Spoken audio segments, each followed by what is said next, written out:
राज रोज तुमची पूजा करून दिवसाची सुरुवात करतो. तुमची पूजा केली की मनगटात बळ येते आणि दिवस कसा मस्त प्रसन्न जातो बघा. पण राज काय चाललंय आजकाल? पेपर उघडला की शेतकऱ्यांची आत्महत्या, मुलीवर बलात्कार, दहशतवादी हल्ला, पिकाला भाव नाही, असंच समजीकडे चालू आहे. शिवाजी परत जन्माला आला पाहिजे असं सगळ्यांनी वाटतंय. पण तुम्ही जन्माला येऊन तरी आता काय उपयोग? आमचाच जन्म या युगात झाला नसता तर लई बरं झालं असतं. त्यापेक्षा तुमच्या काळात जन्मला असतो तर हिंदवी स्वराज्यासाठी आणि तुमच्यासाठी हसत हसत जीव उधळला असता. पण आता काय करावं?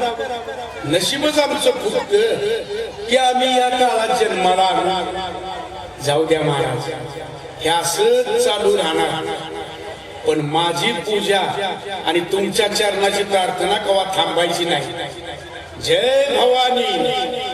शिवरायांचे आठवावे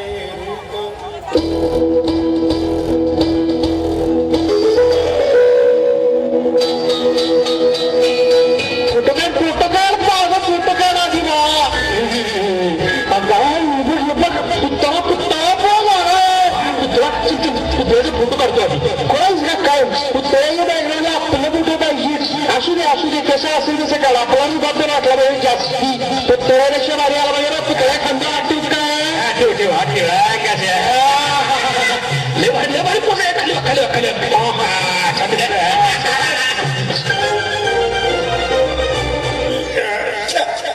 महाराज, मजा आहे तुमची.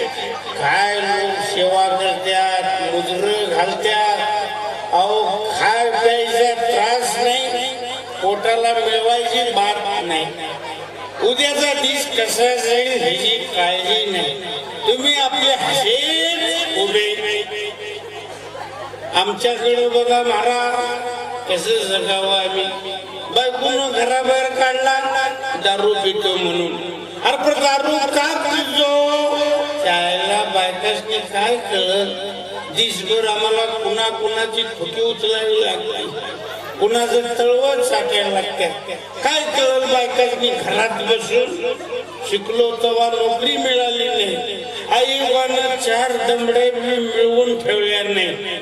एखादा धंदा करावा म्हटलं मग ठरवलं आता रोज धंदा. नुसतं या जगाला पाणी लावायचं, चुना लावायचं आणि बोंबलत फिरायचं. मग अंधाराच्या पोटात गुडूप होता.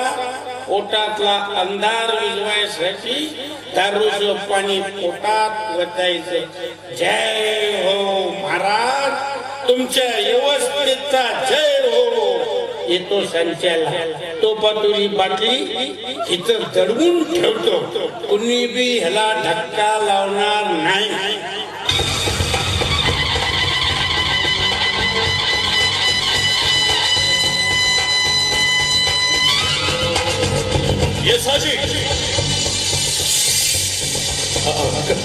काय झालं राज? येसाजी पाहिलं नाही तुम्ही? कोण कसे तमाशे करून जातात येत होते. दगड, फक्त दगड बनवले लोकांनी आम्हाला. कुणीही यावं आणि या दगडावर बोट टेकून बसावं, हीच लायकी आमची या महाराष्ट्रात.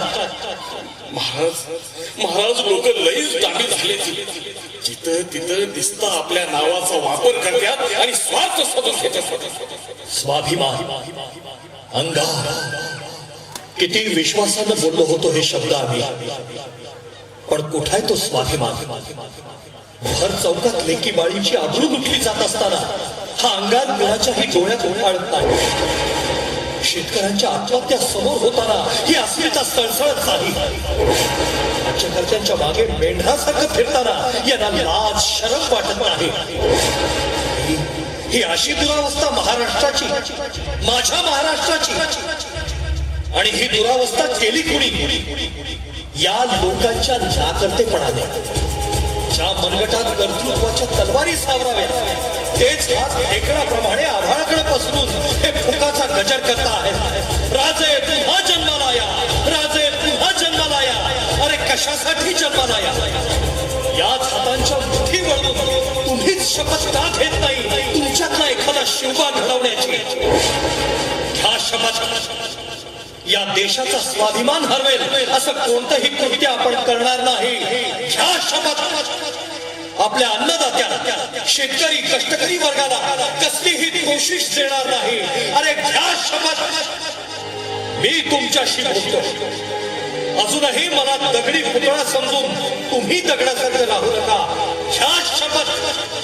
होय महाराज, आम्ही शपथ घेतो. आम्ही शपथ घेतो. घ्या शपथ. शपथ घ्या.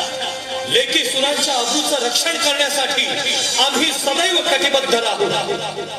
देशाच्या संविधानाचा मान सन्मान अबाधित ठेवू. राजकारणात कुठलीही लाचारी न पत्करता सेवा भावनेतून नित्य समाजकारण करू. घ्या शपथ. आम्ही शपथ घेतो. शाबास. आजची ही तुमची जागरूकता उद्याची पहाट आणेल. निश्चय करा, आपलं प्रत्येक पाऊल इथं साकारेल सामर्थ्यशाली महाराष्ट्र. बोला हर हर